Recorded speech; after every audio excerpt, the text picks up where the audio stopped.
नमस्कार दोस्तों, स्वागत है मेरे ब्लॉग पे आप सभी का।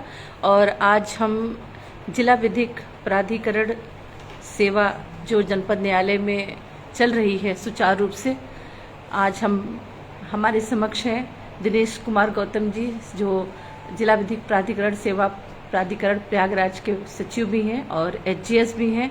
तो हम सर से मुखातिब होते हैं और जानना चाहते हैं, सर जो ये डिस्ट्रिक्ट लीगल सर्विस अथॉरिटी है तो ये किस टाइप के वर्क करती है? नमस्कार। District legal service authority Prayagraj जिले में कचहरी में स्थित है, जिसमें आम जनमानस को विधिक सहायता के साथ साथ कानूनी रूप से जागरूक करना है। हमारे यहाँ बहुत सारी स्कीमें हैं। मीडिएशन का है, प्री लिटिगेशन मीडिएशन है, नॉर्मल मीडिएशन है, पैनल लॉयर्स हैं हमारे पास। डिफेंस काउंसिल का भी एक व्यवस्था गवर्नमेंट में 2022 में किया है, जिसके माध्यम से हम जेल में बंद ऐसे कैदी जिनके पास वकील नहीं है या आर्थिक रूप से कमज़ोर हैं, उनको हम फ्री में काउंसिल उपलब्ध कराते हैं। उनकी जमानत से लेकर ट्रायल तक मुकदमे की पैरवी करवाते हैं। और साथ ही साथ तो हमारे पीएलबी के माध्यम से पूरे ज़िले में हम समय समय पर विधिक जागरूकता शिविर लगाता हूँ, जिससे लोगों को विधिक रूप से जागरूक किया जाए। उनके अधिकारों की सुरक्षा के लिए हम उनको जागरूक करें।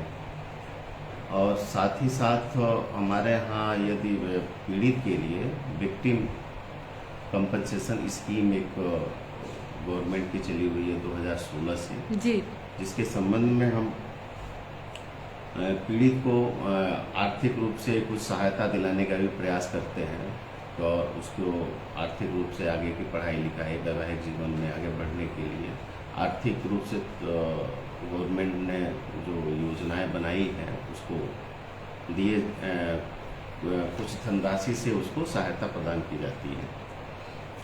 जी सर, यहाँ हम जानना चाहते हैं, कुछ हमारे लाइव लोग भी जुड़ गए हैं, अगर आप कोई क्वेश्चन करना चाहते हैं तो वो कर सकते हैं। जो आप लोक अदालतें लगती हैं जो लीगल सेल से, तो इसमें बहुत लोगों को जो नहीं पता रहता है कि उसमें हम क्या कोर्ट फीस दें क्या, तो उसके बारे में थोड़ा सा हम जानना चाहेंगे।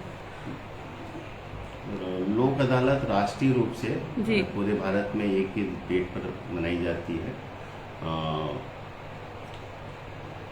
सितंबर में हमारे यहाँ अगली लोक अदालत है जी, जिसमें हम ज़्यादातर कोई भी मुकदमा अगर तय होता है लोक अदालत में समझौते के आधार पर, तो कोर्ट फीस उसमें नहीं लगती है। अगर कोर्ट फीस लगी होती है उन मुकदमे में, तो वो कोर्ट फीस उसको क्लाइंट को वापस हो जाती है जी। साथ ही खास तौर से हमारे बैंक रिकवरी के मुकदमे बहुत सारे हैं जी, जो बैंक ने लोन का डिफॉल्ट किया है, तो बैंकर को बुला के भी हम लोग मीडिएट कराते हैं कि कुछ वो आपकी ब्याज की धनराशि छोड़ दें और मूल पर ही समझौता कर लें।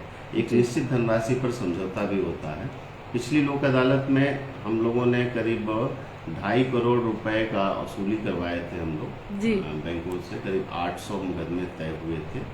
इसी प्रकार से हमारी MB एक्ट जो आपका ऑनलाइन चालान हो जाता है जी, उसको भी सॉल्व करने के लिए हमारी लोक अदालत लगती है। कम से कम जुर्माना लगा के समाप्त करते हैं जी। और राष्ट्रीय स्तर पर पूरे भारतवर्ष में लोक अदालत का बड़ी उपयोगिता है।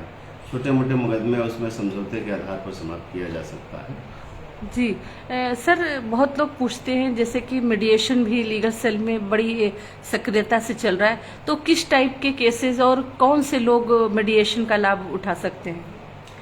मीडिएशन का लाभ कोई भी व्यक्ति उठा सकता है। यदि उसका मुकदमा कोर्ट में चल रहा है जी, तो वो अपनी फाइल को दोनों पक्ष हमारे यहाँ ले आए मीडिएशन सेंटर में, जिसमें हम काउंसिल के माध्यम से मीडिएट कराते हैं और समझौता कराने का प्रयास करते हैं। अगर किसी की फाइल नहीं चल रही है, कोई कोर्ट में मुकदमा नहीं चल रही या कोर्ट में कोई मुकदमा नहीं करना चाहता है, तो उसके लिए भी प्री लिटिगेशन है। एक एप्लीकेशन, सिंपल एप्लीकेशन लिख के अपनी समस्या बताए, तो हम दूसरे पक्ष को बुला के उसमें मीडिएशन कराने का प्रयास करते हैं जी सर। और सर, ये लीगल सेल में ये सुविधाएं हैं क्या कि जो आर्थिक रूप से का, चाहे वो कमजोर महिला हो या कोई पीड़ित पक्ष है, तो वो कैसे आवेदन करे? लीगल सेल में अगर उनको कोई विधिक राय चाहिए किसी भी व्यक्ति को, तो हमें डायरेक्ट संपर्क कर सकता है। जी। उसके लिए मेरा एक टोल फ्री नंबर है 15100, जिस पर आप संपर्क करेंगे तो पूरे इंडिया में एक कॉमन नंबर है ये। जी। और आपसे पूछेगा आप कहाँ से बोल रहे हैं, किस डिस्ट्रिक्ट से बोल रहे हैं, सब आपका डिटेल लेते हुए आपकी समस्या को वहाँ रिकॉर्ड किया जाएगा। जी। उसके बाद हमारे पैनल लायर के माध्यम से आपको फिर संपर्क किया जाएगा आपके उसी नंबर जिस नंबर से आपने फोन किया है। आपकी विधिक समस्याओं का समाधान उस काउंसिल के माध्यम से किया जाएगा। यदि फोन से आपकी समस्या का समाधान नहीं होता है तो आपको बुलाया जाएगा जी। तो यहाँ पर आने के बाद से आपकी जो भी समस्या होगी उसको हम निदान करने का प्रयास करते हैं। बहुत बहुत धन्यवाद सर। और दोस्तों, ये थे एडीजे दिनेश कुमार गौतम जी, जो जिला विधिक प्राधिकरण सेवा प्राधिकरण के जो सचिव भी हैं। और मैं जहां तक जानती हूं कि जब से सर का आगमन हुआ है मीडिएशन में, और बहुत ही अच्छा हुआ है और बहुत अच्छे से वर्क भी कर रहे हैं, बहुत सारी चीजों को सजाया भी है मीडिएशन के अंदर को।